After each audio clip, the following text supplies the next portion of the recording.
자, 이번에 살펴볼 것은 법정 관련된 내용인데요. 지금까지 두세 문제 정도 나왔어요. 많이 나오는 부분이야, 여기가. 그러면 조선시대 법과 관련되고 제일 중요한 법이 뭐냐 하면 대명률이에요, 대명률. 형법에서는 대명률이 상당히 중요하다. 아, 대명률은 그 앞에 있는 당률을 계승한 명나라법이죠. 그래서 우리가 알고 있는 태형, 장형, 도형, 유형, 사형, 이 오형 같은 것도 여기 나와 있고요. 예. 그래서 이제 조선시대 때 이 대명령을 강조했던 이유가 뭐냐면 그 앞에 고려 말 때 너무 부정부패가 많은 거야. 그래서 조선이 건국하고 나자 부정부패를 일소하고 뭔가 사회적 기강을 바로잡기 위해서 대명령을 상당히 강조했다. 좀 기억을 해두시면 되고 그 다음에 이제 그 외에도 우리나라의 뭐 간수법 같은 거 있죠. 이런 것도 이제 중요시하겠다. 그리고 뭐 각종 법전 같은 거 있죠. 건국대전이나 뭐 이런 등등 이렇게 있는데 자 그러면 법전을 볼게요. 법전이라는 것은 이게 뭐냐면 좀 정의를 제대로 아셔야 되는데 그때그때 공포한 왕의 칙령들을 법전을 얘기하는 게 아니라 이 칙령들을 모아서 정리한 걸 법전이에요. 그러니까 새로운 것을 공포한 것보다는 기존의 것을 정리했다라고 보시면 돼요. 기존의 것을. 자, 그래서 이제 좀 보면 어 조선건국전 있죠. 조선건국전 여러분도 알다시피 정도전이 마련한 거죠. 정도전이 쓴 건데 정도전이 쓴 건데 공식 법전은 아니고요. 사참 법전이야. 개인적으로 만든 법전이에요. 이 정도전의 조선건국전은.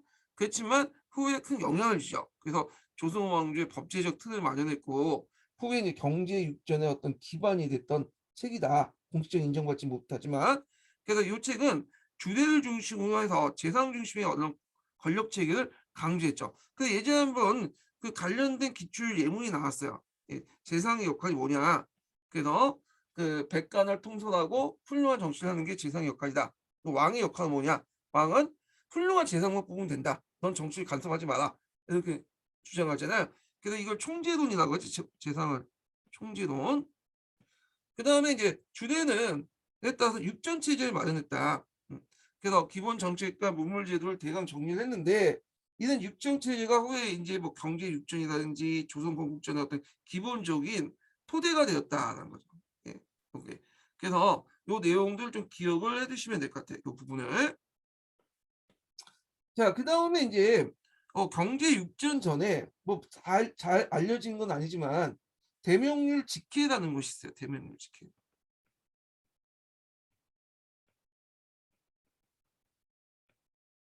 똑바로 써줄게요.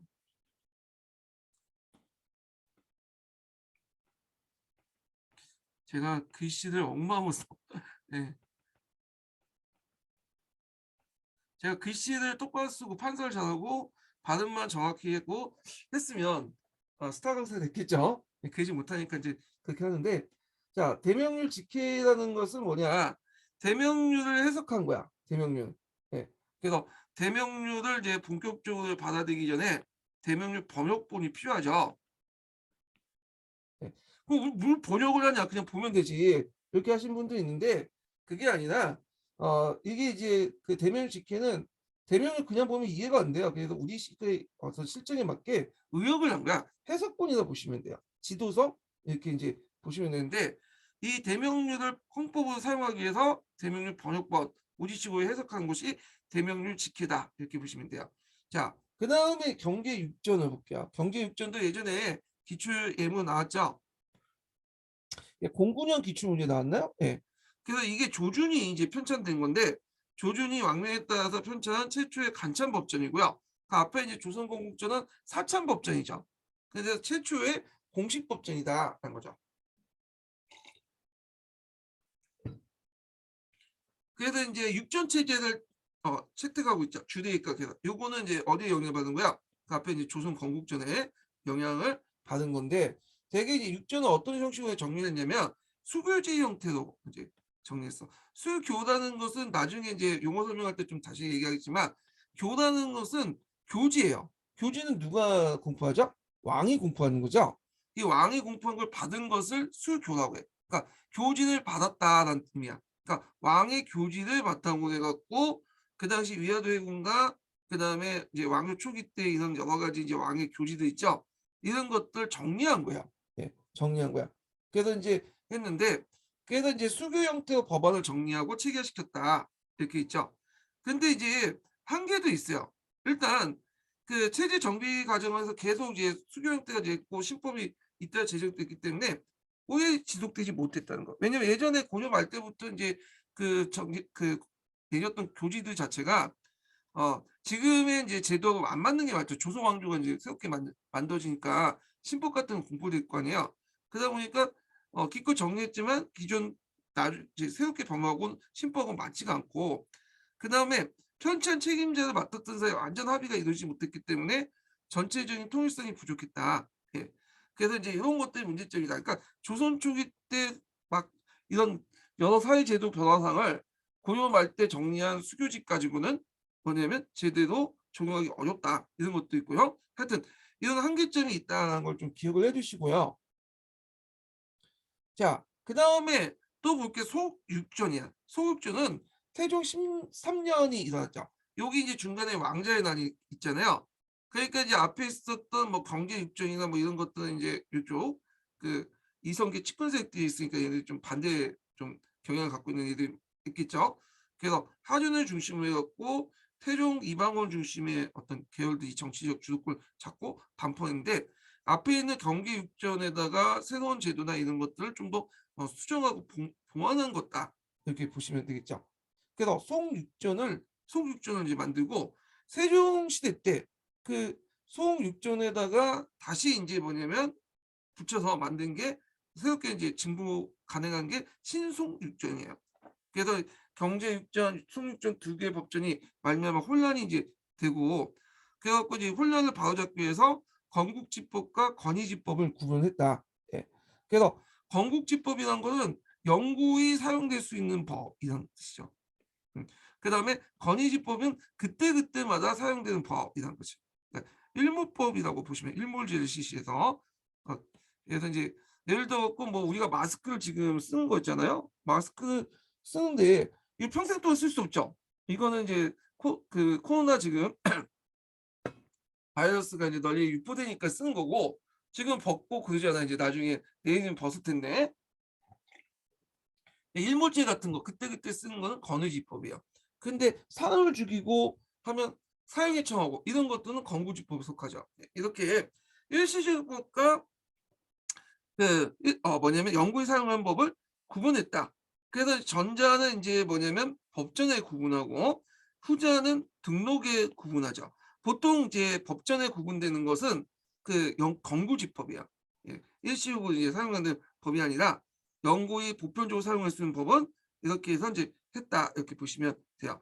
그리고 이제 신송육전에서는 앞에 이제 두 개 법, 관계육전과 소육전은 이제 좀 이걸 하나로 체계시켰다. 그래서 만세법과 일시준행의 법을 이제 구분했는데 그 구분 이건 뒤에 좀 얘기할게요. 이거는요.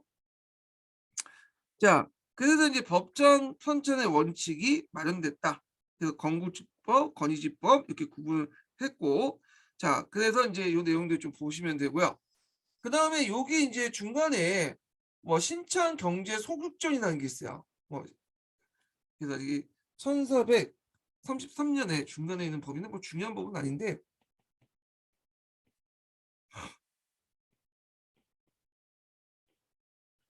1433년에 공포된 법이죠. 신속육전에다 그냥 신참이니까 그냥 추가했다 이렇게 보시면 돼요. 그러니까 추가했다. 자, 그 다음에 이제 건국대전을 보죠. 보통 이 건국대전 예전에 시험 문제 나왔죠. 건국대전.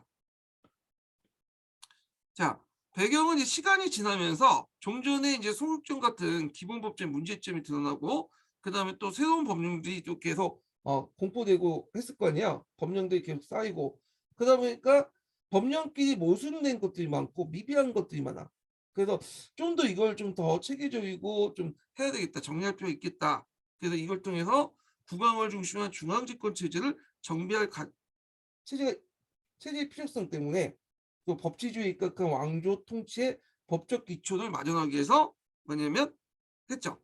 그래서 이제 이 목적도 기억을 해두셔야겠죠. 이거는 성종 때 공포했지만 실질적으로는 이제 기본적인 것들은 세조 때 마련했다 보시면 돼요. 세조 때. 그리고 인제 있다가 인제 세조 때 인제 마련했는데 그때 이제 호전, 형전 같은 것들 먼저 시작했죠. 그래서 세조 때 거의 마련했는데 나중에 인제 이걸 좀 더 보완하고자 놔뒀다가 갑자기 이제 세조가 죽어버린 거야. 그래서 예종 거쳐서 성종 가서 성종 때 반포를 했어요. 성종 때. 예. 그때 인제 이렇게 해서 인제 실시된 것이 건국대전이죠. 자, 성격은 통일성과 안정성을 지향하여 추상성이 내포되고 모호하거나 빠진 부분들 어 많았다.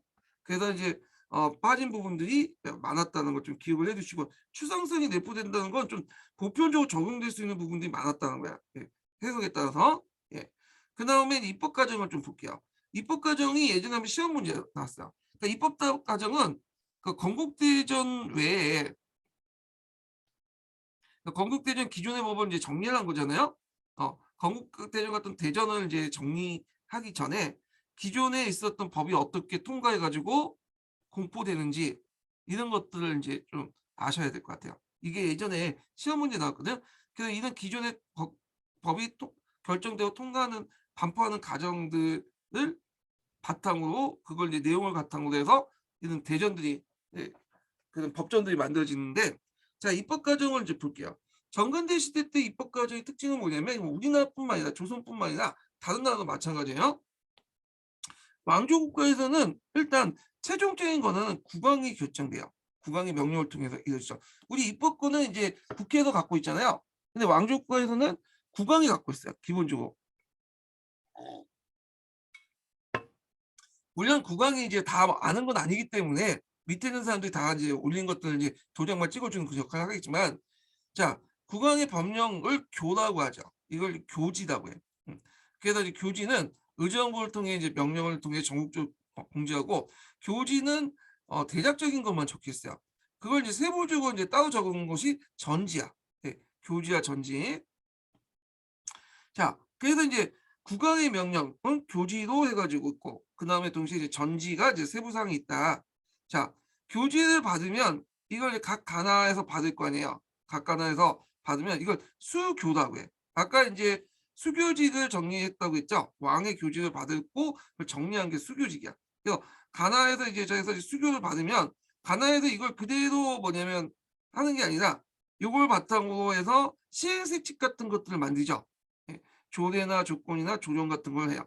그래서 뭐 교육청에서 지시가 나면 교육청 지침에 따라서 학교마다 또 여러 가지 또 규정을 만들잖아요. 예, 마찬가지야. 관청에서 있으면 왕의 명령을 받으면 이게 왕의 명령 자체가 보편적이고 좀 약간 추상성이 있기 때문에 각 관청이나 지역 실정에 맞게 조례, 조건, 조정 같은 시행세칙을 만들고 그것을 기록을 해요. 이 등록이라고 해요. 등록. 자, 그래서 이제 비변사에 있는 거는 비변사 등록에 하고, 그래서 각사 등록은 각 관청의 등록에다 기록을 해요. 그래서 그걸 가지고 원칙을 삼아 갖고 하죠. 그래서 이제 이렇게 각 가다가 수교를 법조화하면서 비변사 등록이라든지 뭐 각사 등록 이렇게 이제 만든, 비변사는 물론 뒤에 이제 만들어진 기간이지만 하여튼 각 관청의 등록을 이런 식으로 만든다. 근데 문제는 이게 이제 시간이 되면서 또는 각 관청마다 등록끼리 모순이 생겨. 그럼 이걸 정리할 필요가 있겠죠. 그래서 영구 법률과 임시 법률 이렇게 나눠서 하는데, 이걸 바탕으로 법전을 편찬한다. 그래서 영구 법률은 아까쯤에 이제 신송육전에서 건구지법과 건의지법을 이렇게 나눈다고 했잖아요. 그래서 영구 법률 건국지법, 건의지법, 네, 이렇게 나누는데, 그래서 건국지법들을 따로 모아서 법전을 만든 거야. 보편적으로 적용될 수 있는 법을. 예. 자, 그래서 이제 이런 내용들 기억을 해두시고, 자, 그러면 이건 건국대전뿐만 아니라 그 법전 편찬 원칙을 볼게요. 편찬 원칙은 건국대전 외에도 각 그 뭐냐면 그 법전들 편찬 원칙이 세 가지가 있어. 예. 요거 외워두세요. 이거 두 번이나 나왔어. 예. 03년도에 나왔고 09년도에도 시험 문제 나왔죠. 하나가 뭐냐면 조전선언 준수 원칙이에요. 조전선언 준수 원칙. 예. 조전선언 준수 원칙. 지교이라고 이제 하는데 이걸 뭐냐 국가 만세 통행 지교라고도 해요.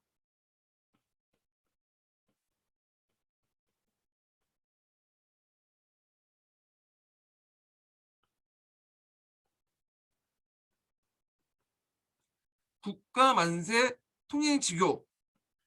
만세라는 건 만대로 간다는 건데 영구히 간다는 거예요. 만자는 보통 많다, 영구하다 그런 뜻이거든요. 영구히 간다는 뜻인데 자 이런 원칙들은 그 앞에 있는 이제 신송육전에서 이제 이런 것들 만세법 같은 것도 이제 만드는데 이게 뭐냐 원문의 조문을 그대로 두고 조문 밑에 고쳐야 할 내용들만 각주를 다는 방식이야. 예.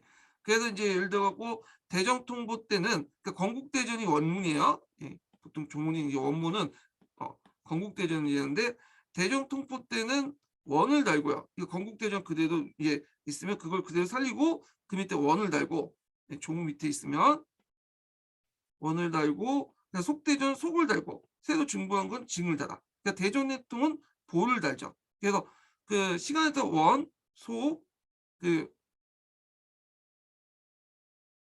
다음에 증 이렇게 보를 달아. 이런 식으로 각각의 그 뭐냐면 법률을 달 때 이런 식으로 각주는 건국대전을 주도해 갖고 그 밑에 각주를 다는 방식으로 하는 방식을 채택했다. 이게 이제 뭐냐면 조전선언 준수 원칙이다.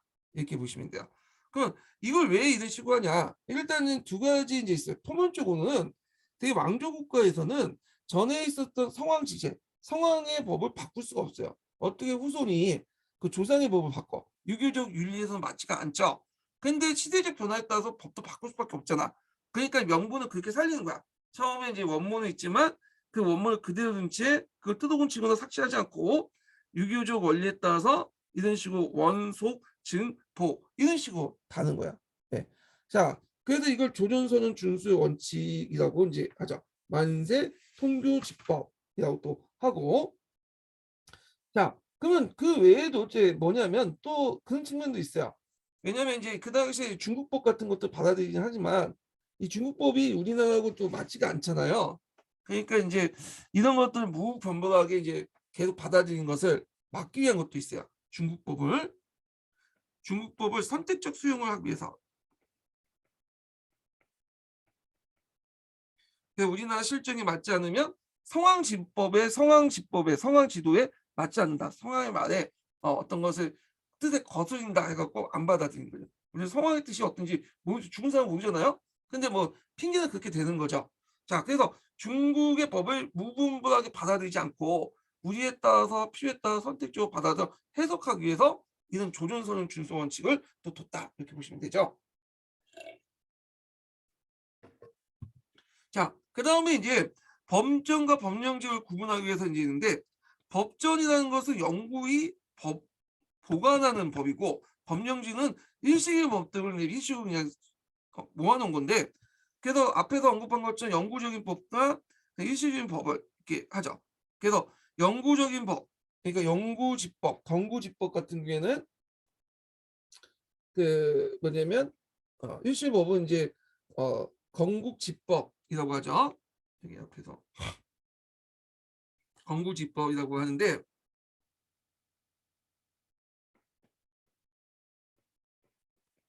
이거는 이제 법전에다 기록을 하고요. 일시적인 법, 일몰제 같은 뭐 마스크 사용 같은 것도 있죠.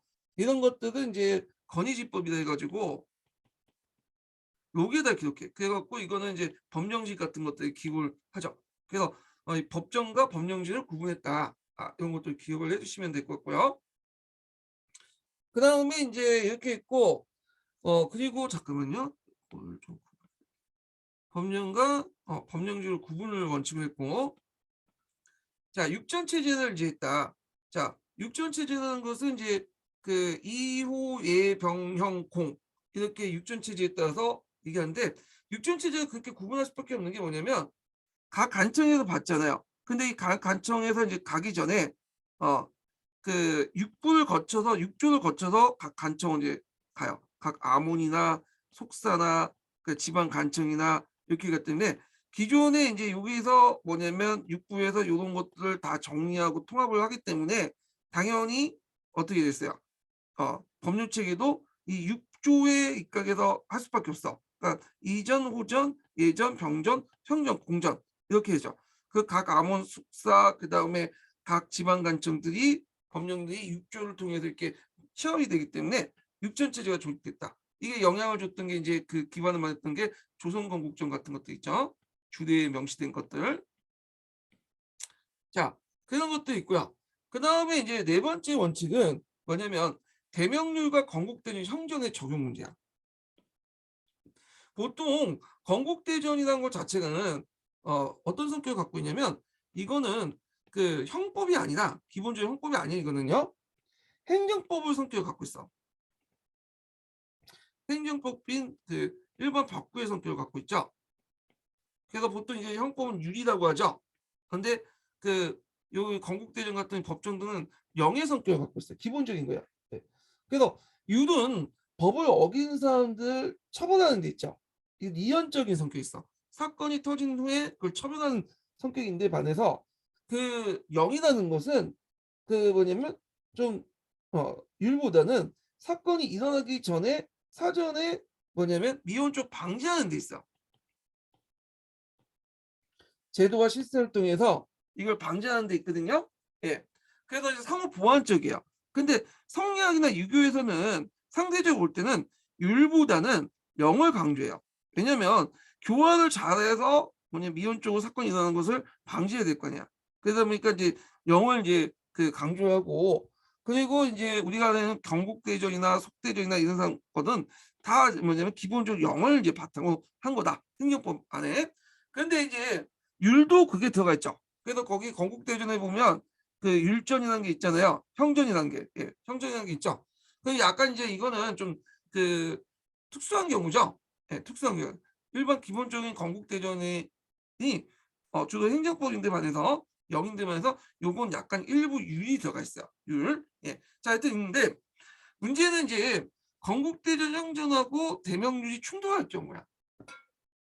기본적으로 율전은 기본적인 형법은 대명률 기본으로 해요. 대명률. 조선시대는. 근데 대명률이 우리나라 실정에 맞지 않는 것도 있어요. 예, 우리나라 실정에. 그래갖고 그 예를 들어갖고 이제 대명률에 보면 뭐 그 대명률 삼천리를 기약을 보낸다. 뭐 오천리를 기약을 보낸다. 그 내용도 있잖아요. 근데 우리나라 땅은 중국처럼 넓지가 않죠. 그러다 보니까 이제 삼천리 오천리 갈 수가 없어. 어. 그래갖고 이제 이럴 경우에는 어떻게 적용되냐. 이런 것들. 그래서 이 대명령 적용하는데 우리나라 실정에 맞게 이제 기항을 보낼 때 제주도를 보낸다 하면 그냥 가면 안 되니까 삼천리에 맞춰갖고 삥삥 돈 다음에 가는 식으로 아니면 그냥 우리나라 실정에 맞게 300리, 500리 해갖고 한자 이렇게 빼는 식으로 해갖고 적용이 되는 거야. 그러면 이게 이제 대명령 적용하는데 이게 적용 안 되니까 이제 그 건국대전 이전에 수교를 내서 교주를 내서 이런 걸 내겠죠. 그래서 뭐 3,000리를 300리로 하고 5,000을 500리 해라 이런 식으로 하잖아요. 그걸 이제 건국대전에 적어놓을 거 아니에요. 그러면 이제 일단 기본적으로 대명령 때지만 건국대전 형전이 이런 것도 이제 있다. 그러면 3,000리를 보낼 것이냐 아니면 건국대전 형전대로 300리를 따를 것이냐. 그러면 건국대전 형전을 먼저 적용되는 거야. 이 대명률과 건국대전 형전이 이제 충돌경이 이런 식으로 충돌했고 건국대전 형전에 따른 거야. 왜냐 한국 실정에 맞게 이제 대명률을 이제 해석을 한 거잖아요. 건국대전 형전은. 그래서 기본적으로 율설 따도 돼. 율설 대명률 따도 돼. 한국 실정에 맞지 않을 경우에 특별히 건국대전 형전을 구정 따른다. 대개 건국대전 형전에 있는 내용이 한국 실정에 맞게 이제 적용된 것들이 정리하는 거예요. 예, 일종의 특별법이죠. 예. 그래서 이제 건국대전 형전보다는 형전이 대명률보다 우선 적용된다는 게 있어요. 이만 똑같은 말이야. 건국대전 형전이 대명률보다 우선 적용된다. 그래서 건국대전하고 그다음 대명률이 충돌할 경우에는 한국 실정에 맞는 건국대전 형전을 따른다. 이렇게 보시면 돼요. 그래서 건국대전 형전은 대명률을 보완하고 한국식으로 해석을 한 부분이고 이런 것들을 이제 교지들을 모아서 만든 것이 그 건국대전 형전이고요. 그래서 단위 두 개가 충돌했고 건국대전 형전을 따를 수밖에 없죠. 그리고 대명률은 좀 미루지는 거고 이 부분은 근데 기본적으로 대명률을 따른다는 거죠. 근데 한국 시점에 맞지 않는 것은 이렇게 건국대전 형전을 따른다 기억을 해두시면 될 것 같아요. 그래서 정리해서 얘기하면 조전성후 준수 원칙에 따라서 이렇게 건국대전 원전 그 조문을 해가지고 뭐 대정통부 앞에 원을 붙이고 그 다음에 잠깐 말을 잘못했네 제가. 네, 이걸 제가 아까쯤에 좀 설명 다시 할게요. 대정통부를 원을 붙이는 게 아니라 건국대전은 그 종이 건국대전 원이고요. 건국대전 원이고 속대전 앞에 속 새로 증부한 걸 증. 대정통 활동은 보죠. 보 이런 식으로 좀 기억을 해주시면 돼요. 예, 이런 식으로 따른다 이렇게 보시면 될 것 같고 그리고 이제 원속 증 보 이런 식으로 하고요. 예, 그래서 대정통보 때부터 건국대전 조문 앞에 원을 붙이고 그래서 속대전 속 새로 증부한 건 증, 대전 대통은 보 이렇게 이제 붙인다는 거예요. 예. 그래서 이제 이런 내용들 기억을 해주시면 되고 그러면 대정통보는 어디 갔어요? 대정통보는 대정통 증이겠죠. 요거는 이게 원이면 이게 속이고 요게 증이고 예. 그 다음에 대전 대통 보가 되는 거겠죠. 그래서 이렇게 아까쯤 설명을 대전통보를 원이라고 얘기했는데 그게 아니라 건국대전 조문이 원이고 속대전 속 새로 중부한 거는 그 증, 그 다음에 대전대통 부 이런 식으로 이제 따른다 이렇게 보시면 되고 두 번째로는 아까 했던 이제 영구제법과 일시제법을 구분하고 그래서 영구집법 같은 것들 경구집법들 이제 법전에 집어넣고 그래서 대명령과 건국대전 형제의 충돌이 될 경우에는 건국대전 형제를 먼저 따른다 이렇게 있죠. 자, 그래서 이 네 가지 원칙 세네 가지 원칙 꼭 외워두세요. 조선시대 법전 편차 원칙 예전에 두 번이 나왔어. 예. 자, 그래서 건국대전의 의인을 보면요.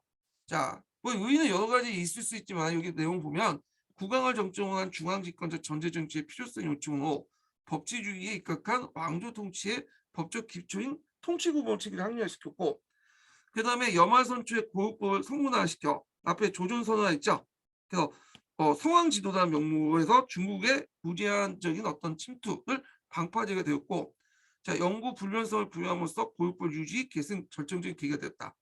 그 다음에 일반법인 기준에 삼던 대명령보다 시행할 수 있는 특별법 헌정을 갖췄는데 대개 보면 특별법 헌정이라는 것은 예전에 우리 실정에 대명령에 맞지 않을 경우에 그걸 이제 재해석해 갖고 만든 교지들을 묶어가지고 만든 게 형정이에요. 특별법. 그러니까 당연히 이제 우리나라 실정법이 더 우선인 거죠. 특별법이. 예. 그런 것 좀 기억을 해주시면 될 것 같아요.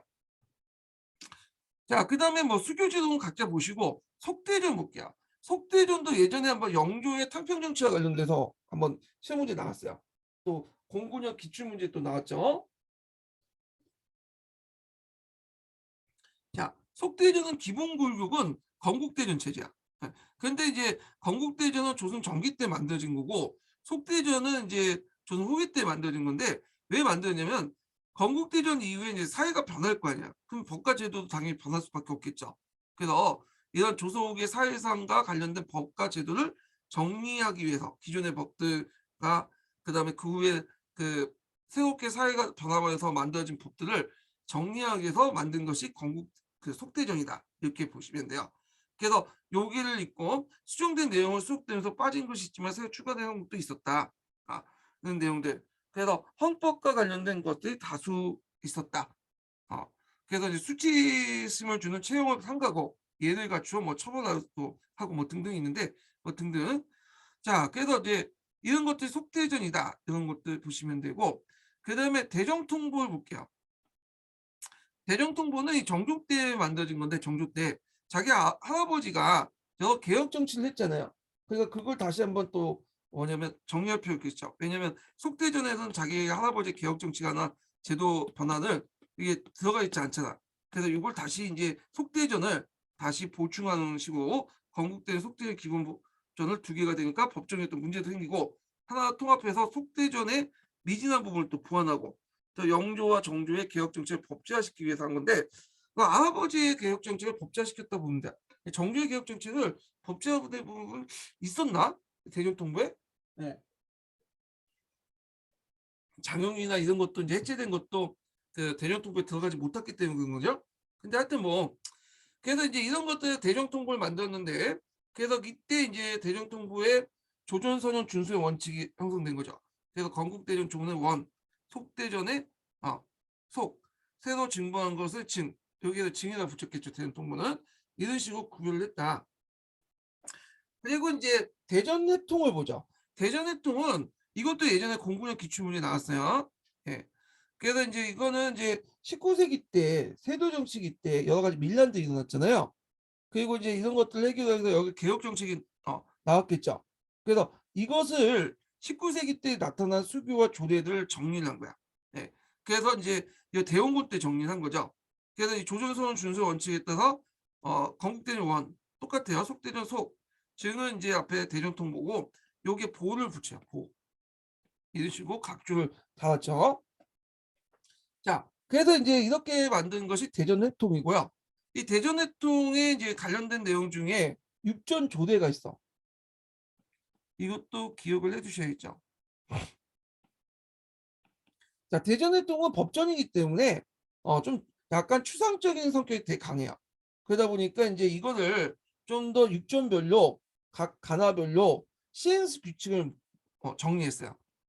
시행 규칙을 정리를 했다. 시행규칙들을 정리한 게 육전조례죠. 그러니까 대전회통하고 육전조례는 서로 짝지어져 있는 거야. 짝지어져 있다.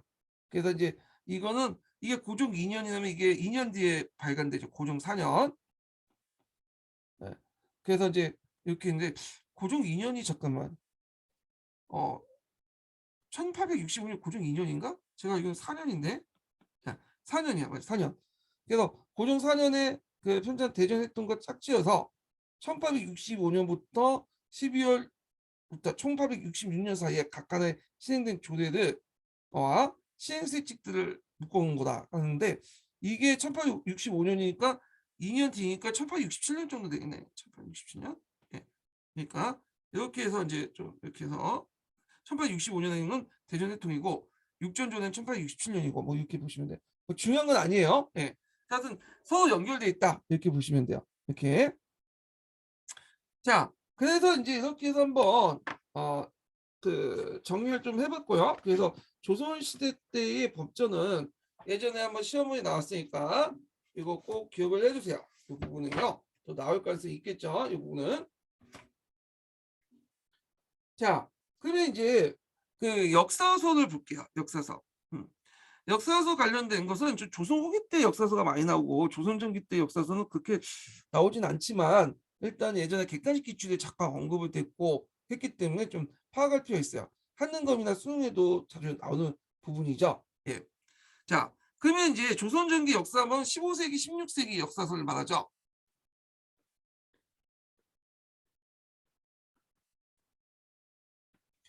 자, 그래서 이제 있는데 15세기 역사적 성격 사서와 그 다음에 이제 16세기 역사적 사서의 특징이 좀 달라요. 예. 그래서 이제 있는데 자 일단 15세기 때는 상대적으로 때 자주적 성격을 띠고 있다. 그 다음에 단군과 기자 중에 단군을 강조하고요. 그 다음에 국가 중심의 간찬 사료가 좀 많아요. 상대적으로 볼 때. 그 다음에 고대사를 정리하고 예. 그 다음에 이제 뭐 동국사약이나 삼국사 저조나 그다음 것들 고조 그 있고 앞시대의 고조사도 정리하죠. 근데 이게 되게 보면 이제 고조사 정리는 어쩔 수 없어. 왜냐면 전 왕조를 이제 역사를 정리하는 과정에서 조선 왕조의 어떤 건국의 정당성을 마련할 필요가 있겠잖아요. 그러다 보니까 고조사나 뭐 고조국사나 이런 것들이 만들어지죠. 이런 것들이 특징이고. 자, 근데 16세기 사서는 좀 성격이 틀리죠. 16세기 때 사진이 정권을 장악했죠. 이런 것들이 많이 반영돼. 그래갖고 이제 그 앞에서 기자 좀 약간 상대적 사대적이고요. 그 다음에 상대적인 뜻이에요. 그래서 모든 이제 16세기 사서가 다 사대적인 건 아니에요. 자주적인 것도 있어요. 오히려 더 훨씬 자주적인 것도 있거든요. 근데 상대적으로 볼 때는 거야. 예. 그 다음에 이제 단군보다는 기자들 강조했다. 기자들 강조했고, 그래서 이제 대표는 기자지, 뭐 기자 실기, 이의가 쓴 거 있죠. 예. 그 다음에 이제 또 하나 특징이 뭐냐면 사각형 사서들이 많아. 개인이 편찬 사각형 사서들이 많은데 사작형이라는 것은 기존의 책을 가지고 요약한 거야. 네, 요약한 거죠. 이걸 사작형 사서 건데 뭐 대표적인 게 동국 사작 같은 게 있죠. 박서희 쓴. 네. 그다음에 경악의 보조 수단으로 사용했다라는 거죠.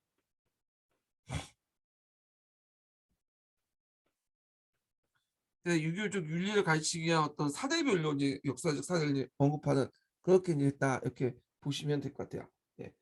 자, 그래서 이제 이런 것들을 이제 보고요. 그러면 이제 하나하나 좀 살펴볼게요. 먼저 고대사 정리 관련된 내용들을 이제 쭉 보면 동국 사작이 이제 건근에 의해서 쓰여졌어요. 그래서 삼국사계 삼국유사를 합축해서 축약했고 보통 사작이라는 말을 쓰면 요약했다라고 보시면 돼요. 요약.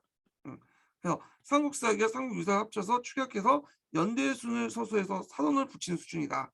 그리고 성리학적 사관이 이제 투영돼서 신화 전설을 삭제하고요. 불교 비판하고 상강오륜과 유교적 정육적 함일성에 따라서 서술을 내고 주로 남방적 역사 의식이 들어가 있죠. 그래서 신라 중심이고 그다음에 건근이 그때 사만설을 제치했는데 요거 좀 외워두세요. 요거 예전에 기출 예문으로 나왔어요. 동국지휘제 예문에. 그래서 사만이라는 것은 우리가 생각하는 그 사만하고 좀 달라요. 마하는 백제고 변화는 원래 우리가 가야라고 생각하지만 고구려 생각했고 진화는 신라다. 네, 이렇게 있는데 이건 각 시기마다 좀 다른데 이건 나중에 좀 정리를 좀 해볼게요. 그 다음에 뭐 삼국사 조정해갖고 이제 세조 때 노사신이 삼국사기나 뭐 삼국사를 다시 정리해갖고 요약한 판 삼국사 전요가 있고요. 그 다음에 고조사 정리 보자. 요거 한번 시험 문제 나올 것 같아. 이 고조사 정리를 왜 했겠어요? 일단 고조사나 고조사 조조나 그 왜 이렇게 만들었냐면 자 조선 왕조의 건국성을 조선 왕조의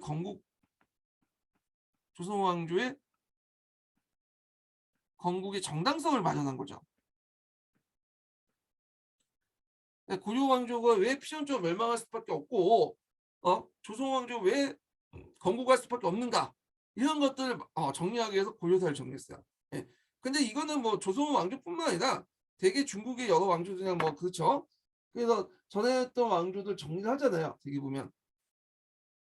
그래서 그 작업을 처음에 누가 했냐면 정도전이 있어요. 정도전이 그 고려 국사라는 책을 썼죠. 고려사를 정리했는데 자, 이 고려 국사는 기전체 사서가 아니라 편년체 사서예요. 편년체. 자, 근데 이 책은 지금 뭐냐면 전해지지 않고 있어요. 전해지지 않고 있어. 그래서 그 내용을 정확히 몰라요. 근데 다만 이제 그 뒤에 고려사 조조를 이제 편찬할 때 고려사를 이제 편찬할 때 종전에 이제 고려 국사가 있음에도 고려사를 이제 다시 편찬했잖아요. 그러면서 고려사 편찬 과정에서 고려 국사를 논한 내용이 있어요. 잘못된 부분을.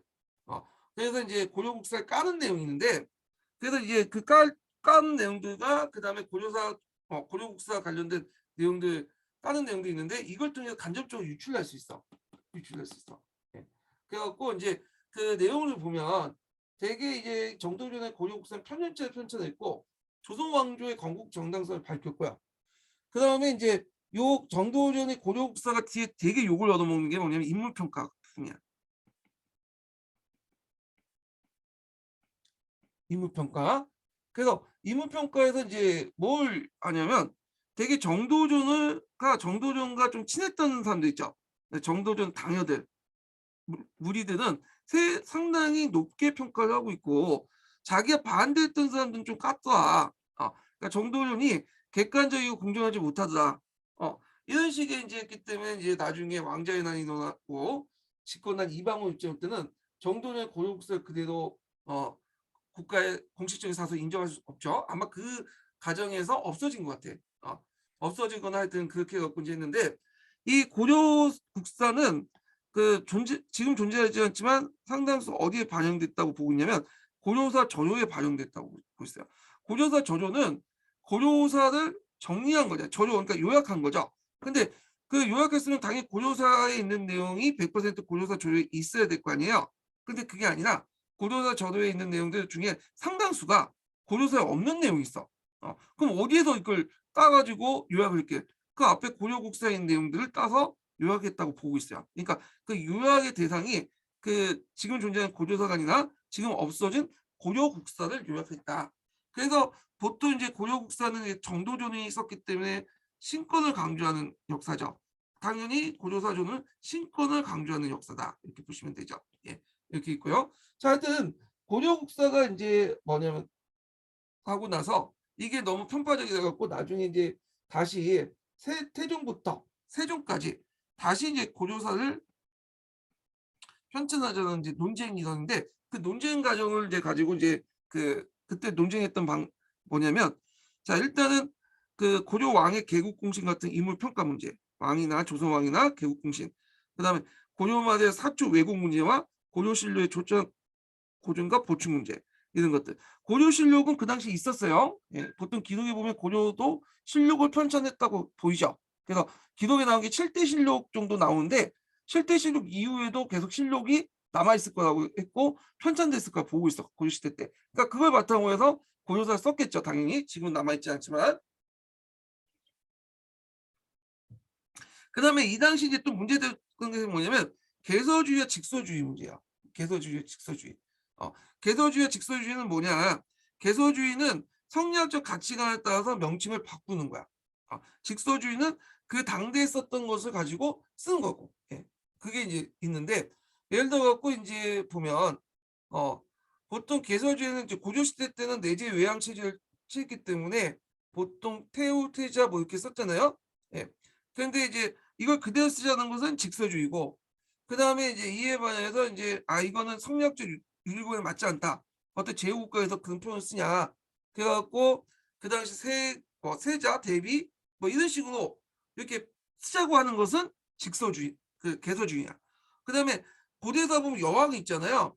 그래서 그때 여왕 그대로 쓰자, 왕으로 쓰자 하는 것은 직서주의고, 근데 이 여왕은 뭐냐면 강상윤리에 맞지 않다. 어떻게 여자가 나댈 수 있냐? 그 여주 쓰자. 이런 것들은 개서주의가 되는 거야. 그 다음에 거서관 착착 이사금을 그대로 쓰자는 건 직서주의가 되는 거고요. 그 다음에 그것을 왕후 곤초 쓰자는 개서주의가 되는 거야. 그래서 이 직서주의라는 것은 직서를 바탕으로 했지만 좀 약간 달라요. 직서를 그대로 쓰자는 거고 직서주의란 말은 주의는 이제 이게 원칙이 되는 거거든.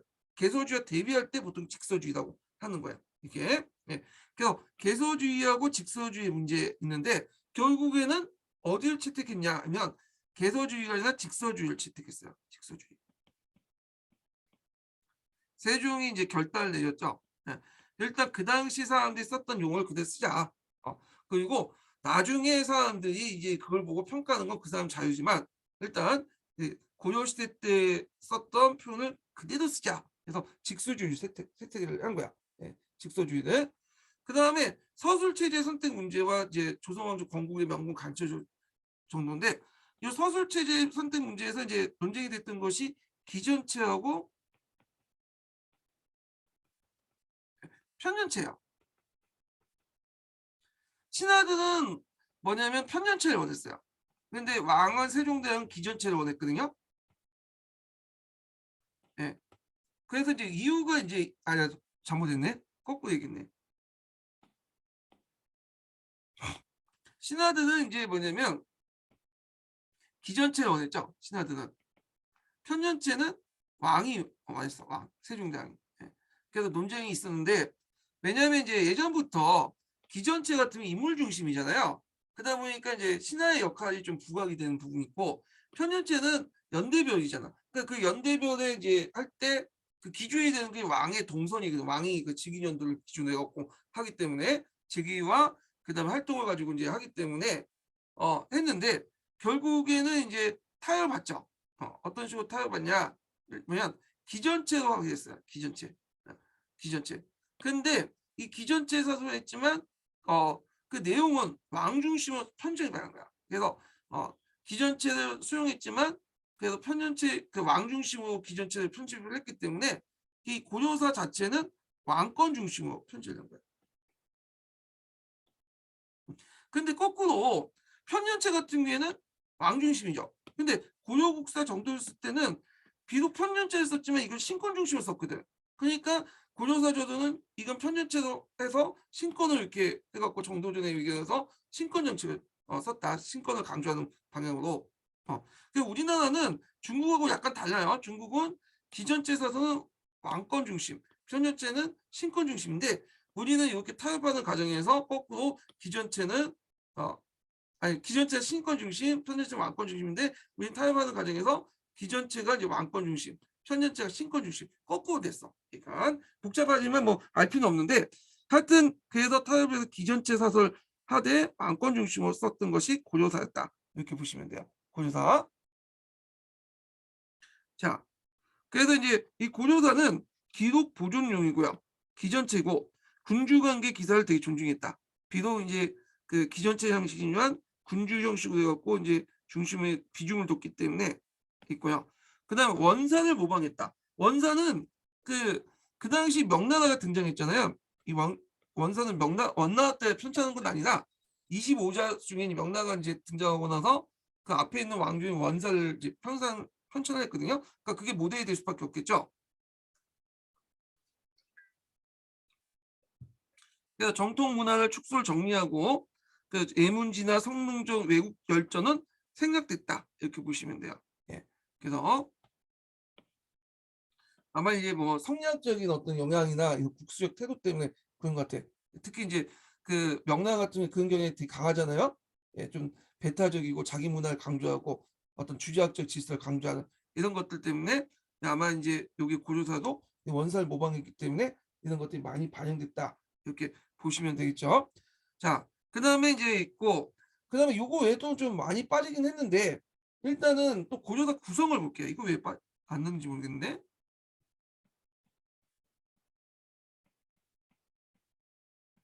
자, 고려사 구성은 요거는 기전체이기 때문에 인물 중심이겠죠. 그래서 세가가 있고 그 다음에 지가 있고 그 다음에 연표가 있고 열전이 있어. 예. 그래서 이제 있는데 이건 삼국사기하고 비교해 볼 수 있죠. 삼국사기는 세가 대신에 봉기를 집어넣었어요. 봉기, 열전, 지표. 예. 그럼 이게 차이가 이제 세가하고 봉기인데 삼국사기는 황제국을 지향했기 때문에 봉기를 집어넣은 거고 그 다음에 이제 그 당시 그 조선은 자칭 제국이기 때문에 봉기는 아니고 봉기는 황제 역사잖아요. 제후의 역사에 세가를 집어넣은 거야. 이게 차이가 있어요. 예, 이런 것들이 차이가 있고 그 다음에 조선 왕조의 어떤 건국성을 이제 조선 왕조의 어떤 정당성을 강조하는 과정에서 어떤 인물평가 부분도 상당히 많이 들어갔죠. 그래서 여기에 열전은 이제 보통 이 열전은 저희는 일부 인물들 일반 인물들을 이제 집어넣는데 이 열전에 누굴 집어넣냐? 여러분도 알다시피 이제 신우와 신창을 집어넣죠. 신자가 붙은 건 왜야? 신자가 붙은 건 신돈의 자식이라는 뜻이야. 우와 창도 이제 이름이고, 예. 그래서 이제 이 사람을 원래는 세가에다 집어넣은 게 이제 건데 이 사람은 이제 왕씨 자손이 아니기 때문에 어디 집에 여기다 열전에 집어넣은 거야. 그래야지 이제 조선 왕조 건국이 정상화되잖아요. 자, 이런 식의 고려사가 있다라는 거 좀 기억을 해두시고요. 예. 자, 그 다음에 이제 고려사 저도는 앞에서 얘기한 것처럼 고려사를 요약한 게 아니에요. 앞에 있는 이 고조사를 요약한 게 아니라 요걸 요약한 게 아니라 요 앞에 있는 고려 국사를 요약한 거야. 예. 그 고려 국사 고조사 없는 내용이 고조사 조항이 많다고 했죠. 대개 이제 보급용이고요. 편년체야. 보통 편년체 같은 경우에는 왕의 역할을 강조하는데 여기는 이제 고려 국사의 영향을 받아서 신하의 역할을 강조하고 거꾸로 됐다고 했죠. 우리나라는. 그래서 고려 국사의 영향을 받았다. 신하의 입장을 강조하고 그 김종서가 주도로 해서 만들어졌다는 거. 그래서 이제 사마강 체제, 그러니까 자치통감을 기준으로 해갖고 이제 한 거야. 네. 그래서 이제 교훈적 역사를 강조하고 군주의 득실과 문신 지배 체제, 관료제도 안정, 재상의 치적 등을 자세히 소개했다. 그래서 고조사에 비해서 여기 신화적 입장에서 많이 서술됐고, 그래서 앞에서 얘기한 것처럼 고조사의 영향을 받은 게 아니라 고조국사의 영향을 받은 게 고조사 전유다 이렇게 보시면 될 것 같아요. 예. 자, 그러면 고조사 저의 어떤 공통점을 볼게요. 공통점이야. 여기는 차이점을 얘기하는 거고, 자 일단은 둘 다 기층문화를 인정했다. 네, 기층문화를 인정했고, 그 다음에 왕도주와 패도주의를 공존해. 왜냐면 고려 그 당시 왕조 규칙이기 때문에 그렇죠. 간학파들 입장이 그렇잖아요. 그래서 기본적으로 왕도주의지만 때에 따라서는 패도주의도 이제 인정하죠. 그다음 조선 건국의 명분론이 강하게 투영되는데 앞에서 언급한 것처럼 뭐 신우나 신창 같은 것들 그리고 고려 후기 때 이제 공민왕 이후부터 망할 수밖에 없는 걸 되게 강조를 해요. 예. 그다음에 그 사대적 명분론이 반영되는데 그 대표적인 게 이제 분기간이라 세 가죠. 여기 고조사 물론 이제 고조사 저는 기존 책이 있다는 상관없겠지만 의의를 보면 일단은 개서주의와 직서주의 논쟁에서 당시에 이제 사실들을 그대로 쓴 직서주의를 했다. 있는 그대로 썼다. 아, 그래서 고려 왕조의 역사를 자주적으로 재정리했다는 데 의미가 있고 한계는 뭐냐면 일단은 삼국사기의 본계에 대해서 색을 낮추고 홍련친호법이 아니라 윤현친호법을 개작을 했어요. 이거요. 예. 홍련친호법이 아니라 윤현친호법 때 이거 흥이 뭐냐면 이거 잘못 썼네. 흥자죠 흥. 흥은 왕이 죽을 때 이제 흥이라고 해요. 제후가 그 왕이나 제후가 죽을 때 흥이라고 하고 그 다음에 이제 그 황제가 죽을 때는 붕어라고 하죠. 붕이라고 하죠. 붕. 그래서 왕과 제후가 죽을 때 흥인데 우리는 제후가니까 흥년칭호법이죠. 자, 그래서 흥이라는 건 즉위년칭호법이고 예전에 설명했어요. 900년 1월 달에 즉위했으면 아니 900년 1월 달에 왕이 죽고 2월 달에 즉위했으면 900년 2월 달부터 왕 1년 이렇게 하고 요거 이제 전에 왕은 이제 1월부터 이제 끊고 이렇게 해서 이제 하는 것이 흥년칭호법인데 윤년칭호법 900년 2월 달에 즉위해도 그 왕이 한 해를 관장하기 때문에 1월부터 12월 달까지 전에 왕의 그런 그 연대표에 들어가는 거야. 연대표에 이게 이제 유년칭호법. 그러니까 유년이라는 건 뛰어넘는 달, 연을 뛰어넘는 거야. 유년칭호법. 그러니까 이게 홍련칭호법이 어떤 거냐면 이게 우리식의 어떤 칭호법을 얘기하고요. 유년칭호법은 주대에 있는 중국의 칭호법을 얘기해요. 예. 그래가지고 이제 이렇게 구별하는데 중국식 칭호법을 따왔다 이렇게 보시면 돼요. 중국식 칭호법을. 그래서 이제 이렇게 이제 보시면 될 것 같고, 근데 이해 삼국사기 같은 경우에는 홍련 칭호법을 따왔다 이렇게 보시면 되죠. 우리식의 칭호법을 따왔다 이렇게 이제 인데 예전에 어떤 강사분께서 이거 잘못 설명한 부분이 있더라고. 홍련 칭호법은 제후의 예법이고 윤년 칭호법은 어 뭐야 그 황제 예법이기 때문에 그렇다. 그러니까 홍련칭호법은 그 황제역 칭호법이고 윤현칭호법은 제후의 칭호법이다. 이런 식으로 설명하신 분이 있는데 잘못된 거예요. 그거 잘 모르고 하신 분이야. 잘 모르고 하시는 말씀이고 이거는 그게 아니라 홍련칭호법은 우리나라 칭호법이고 윤현칭은 중국의 칭호법이다. 이렇게 보시면 돼요. 예. 중국식 체제를 따왔다. 이렇게 보시면 되겠죠. 자, 그다음에 이제 이렇게 해서 이제 있고 그래서 고조사나 고조사 조도는 시험 문제에 나올 가능성이 좀 있어요. 예. 특히 이제 고조사 그 서문 부분이 이제 좀 있는데 그거 한번 고조사 서문 부분도 한번 좀 보세요. 그 부분도. 자, 그다음에 넘어가서 이제 통사 편찬을 보죠. 앞에서 이제 삼국사 같은 경우에는 그 아까 이제 말하는 삼국사 조조나 뭐 이런 것들은 이제 단대사잖아요. 고조사도 단대사고. 근데 이제 우리나라가 이제 어 시작된 역사 시작부터 지금까지 조선 초기까지 역사를 정리한 이제 통사가 필요하다. 그래서 만든 게 동국통감이야. 성종 때 만들었죠. 그 앞에 있는 서고정의 훈신들이 삼국사 조류와 고조사 조를 합해서 완성하는데 그래서 다음에 왕이 이제 살인 계열의 그 관료들을 참여시켜 수장시켰어요. 예. 그래갖고 이제 살인들은 주로 이제 여기에 논창을 많이 집어넣었어. 그래서 이 팩트 부분은 주로 홍보가 담당했고 그 다음에 어떤 주관적인 판단이나 평가 부분은 사림들이 편찬했어요. 그래서 홍구와 사림이 합작품이다 이렇게 보시면 돼요. 이 동국통감은. 예. 동국통감이라는 것은 말 그대로 동국이 뭐야? 우리나라죠. 중국 기준에서 동쪽에 있으니까. 그래서 우리나라의 역사를 한번 쭉 살펴본다는 거죠. 교훈적인 어떤 역사가 나와서. 그래서 단군 조선부터 고려에 있는 최초의 통사다 이렇게 보는데 그래서 이 목적은 그 당시 이제 그 세조 때부터 이제 이게 편찬됐다가 이제 성종 때 완성됐는데 세조 때부터 넘어가겠죠. 부국강병화 정책을 뒷받침하기 위해서 성리학적 사관을 거부하고 고조선 고구려 중심의 웅장한 고대사를 제정하고 고조사와 연결시켰다. 그리고 이제 유교적 관점과 함께 조선 왕조의 시각과 역사를 정리하는 의도를 방했다. 뭔가 약간 모순점이죠. 그건 뭐냐, 동국동감이 홍구파, 그다음에 성종 때 완성됐으니까 살인파 이 시각들이 동시에 들어갔기 때문이에요. 그래서 이 편찬 체제에서 보면 외기, 삼국기, 신라기, 그다음에 고려기 이렇게 있는데 약간 이제 뭐하고 이제 비슷하냐면 기전제 사서하고 좀 약간 비슷하게 이제 돼 있죠. 기전제 사서하고. 그래서 이제 이렇게 있는데 여기 이제 외기는 상고사를 얘기해요. 상고사. 상고사를 얘기한다.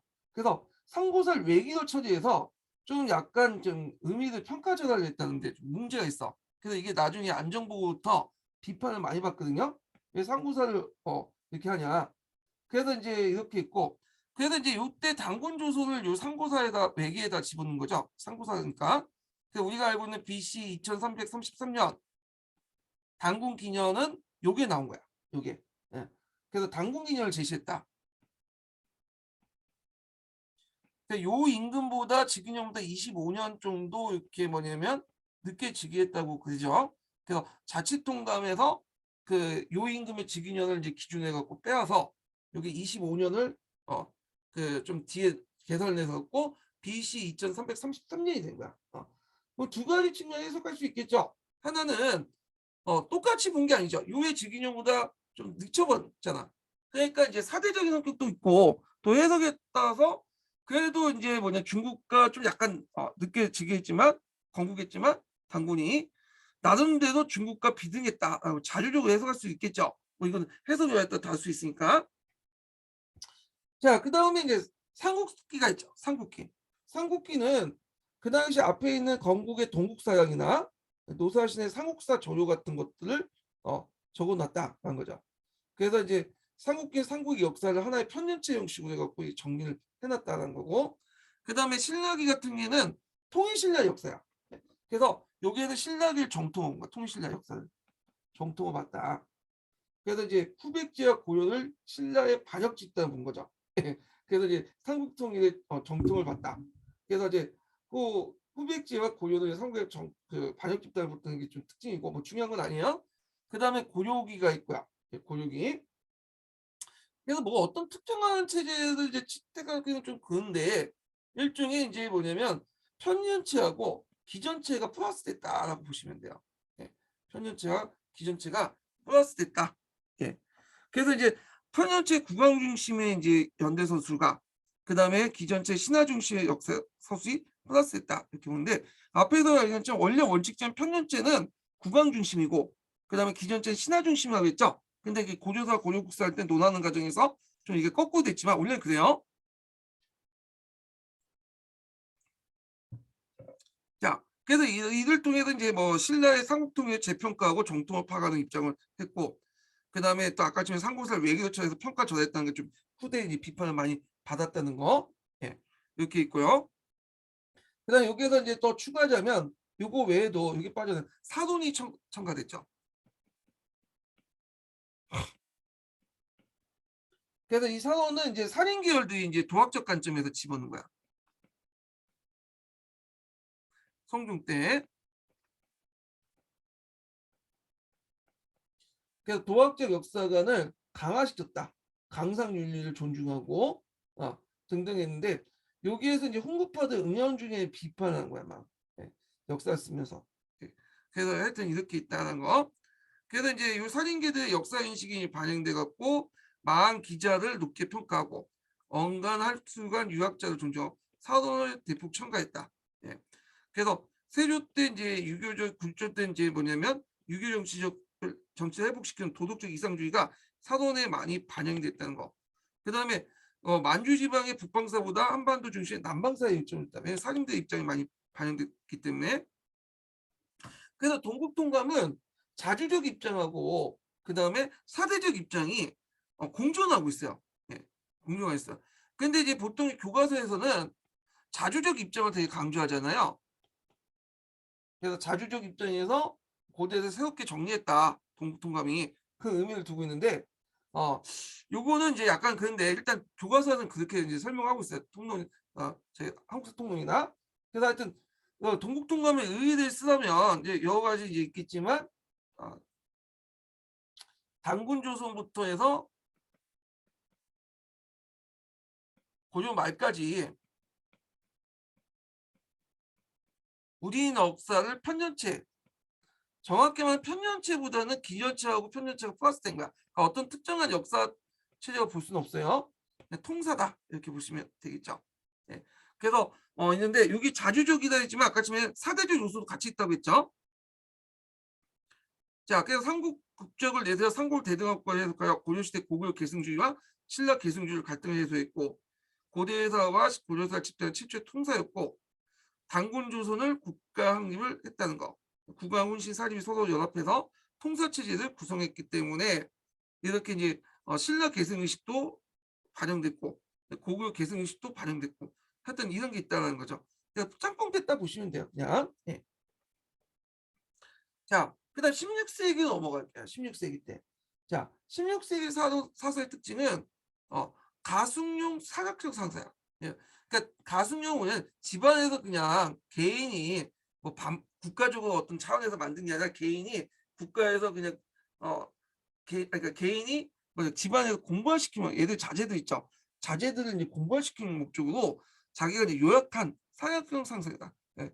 개인용으로 만들었고 주로 집안 교육용으로 만들었다 이렇게 보시면 돼요. 원래 용도가. 그 다음에 이제 자주적 성격보다는 사대적 성격이 좀 강하죠. 존화주의적 성격이 있고. 대표적인 책이 동국사학 같은 게 있죠. 그래서 이제 그 왕도 정치를 추구하는 사림의 역사의식을 반영한 것이 동국사학 박상이 지은 거죠. 요거는 주제의 강목복을 활용했어요.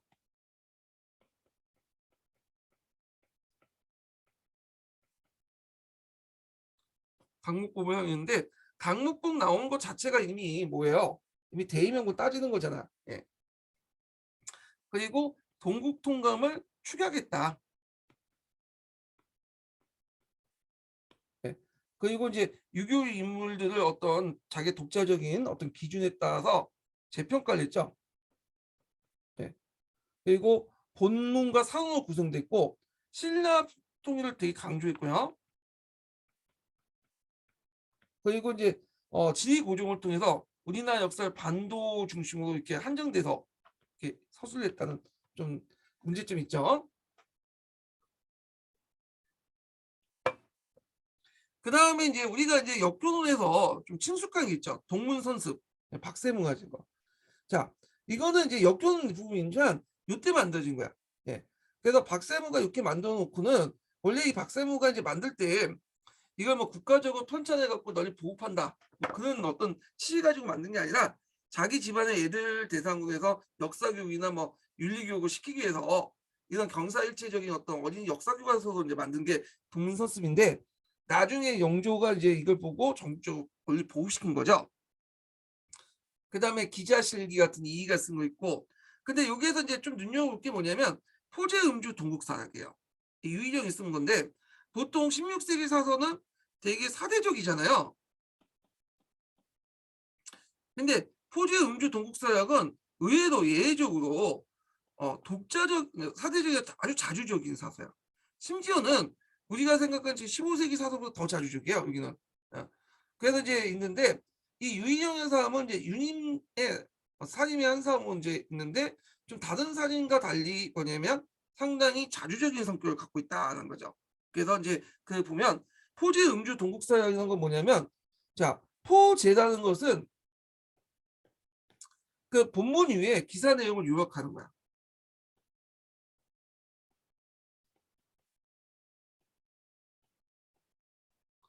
그래서 이제 보통 우리가 본문에 있으면 여기 기사 내용 요약하는 게 있죠. 지금 네이버 보면 있더라고요. 그래서 그 기사들 보면 기사 요약본이 있고 그다음 본문이 이렇게 쭉 있는 내용이 있어요. 이게 요약본, 그다음에 이게 본문, 요약본을 실어놓고 그다음에 본문을 실어놓는 것을 포제라고 해요. 네. 그래서 이렇게 해서 요약본 중에 본문 내용 중에 자기가 어떤 점을 밝힌다는 걸 강조하는 걸 알려주는 거야. 이 포제를 통해서. 예. 그다음에 음주라는 건 뭐냐면 국명이나 인명 등의 고유명사 음을 이제 갖다 붙여요. 예. 그래갖고 국명, 나라나 그 다음에 이제 사람의 고유명사 음을 주로 갖다 붙였다. 이렇게 이제 있는데 이거 아마 이제 그 당시 뭐 그 여러 가지 호라든지 뭐 이런 것들 이제 가명에 이런 걸 쓰기 때문에 그런 것 같고 뭐 하여튼 이런 식으로 이제 고유명사 음을 줄을 붙였다. 그래갖고 이제 뭐 같은 것들 이름이 있으면 국명이 있으면 이름이 있고 그 국명의 의미와 이름이 뭐가 어떤 건지 쭉 설명해 놓은 거야. 예. 자, 이게 이제 합쳐서 포제 음주 동국사역이다라는 거죠. 예. 그래서 동국의 역사를 정리하는 과정에서 요약하는 과정에서 포제와 음주를 닿았다. 예. 그래서 포제 음주 동국사역인데 앞에서 얘기했지만 이 책은 16세기 사서에는 불구하고 아주 자주적인 입장에서 썼다. 그래서 이제 당군과 기자 조선 내용을 보강하는데 보통 16세기는 당군을 보다 기자를 강조하잖아요. 근데 이 사람은 당군을 강조해. 당군을. 당군을. 그리고 신라보다는 고구려를 강조해요. 예. 그 고구려를 되게 강조하고 그 고구려, 백제, 신라 순서 편제를 내. 예. 그리고 이제 이런 것들을 강조하고요. 그 다음에 사만설 같은 것들을 이제 채택하죠. 최초는 사만설. 음. 그래서 이제 이런 특징들을 갖고 있다. 그래서 이제 이런 내용도 있는데 일단 이렇게 기억을 해두시고 그래서 상당히 자주적인 사서다. 16세기 사서 치는꾼은 요거 꼭 기억해 두세요. 예. 자, 그 다음에 이제 조선왕조실록 볼게요. 조선왕조실록은 되게 중요한 실록이에요. 이게. 그래서 인구에선 지금까지 문제는 안 나왔거든요. 근데 제가 생각에는 이거 한번 나올 것 같아. 네. 왜냐하면 수능이라든지 그다음에 학사 능력이나 이런 것들 우리가 상식적으로 볼 때 딱 조선왕조, 조선사 왕조 실력이 떠오르잖아. 조선의 역사 보면. 네. 그래서 요 부분이 이제 뭐냐면 한번 나올 것 같아. 요 부분. 그래서 요게 초점을 좀 공부를 해두시는 것도 좋을 것 같아. 조선왕조 실록은. 자, 일단은 실록 자체는 편년체죠. 편년체야. 근데 우리나라만 실록을 만드는 게 아니에요. 조선왕조만. 고조왕조에도 실록이 있을 거 추정을 하고 있고요. 기록에 보면. 그 다음에 이제 중국에서도 실록을 만들었어. 오히려 그 실록의 양은 더 많아요. 근데 이제 내용을 보면 똑같은 말들을 해갖고 있고 번역본도 있고 청실록 같은 경우는 뭐 한문을 번역하고 만주로 번역하기 때문에 실제 그 내용을 보면 그러니까 전체적인 내용이 아니라 실제 내용을 보면 조선왕조 실록이 제일 많이 만들었다고 그래요. 네, 많다고 그래요. 근데 내용 전체를 볼 때는 이제 천실록 같은 경우에 청실록 같은 내용 만주어나 한자가 겹친 부분이 많기 때문에 많아 보일 수 있지만 실제 내용은 조선왕조 실록이 많아요. 예. 예. 그래서 이제 여러분도 알다시피 조선왕조 실록은 또 유네스코 기록문화유산이죠. 예. 그래서 이제 이런 것들 이제 있는데 조선왕조 실록 부분은 제가 이제 이 내용이 밑에 공무원 교재가 좀 잘 돼 있어갖고 여기 좀 정리를 이렇게 해갖고 했는데 요거는 보는데 자, 요거는 제가 언제 시작됐죠? 15분에 시작했죠? 예. 좀 쉬었다가 진행을 할게요. 이 부분은요. 두 번째 인증번호 알려드릴게요. 두 번째 인증번호 28번입니다. 두 번째 인증번호는 28번입니다.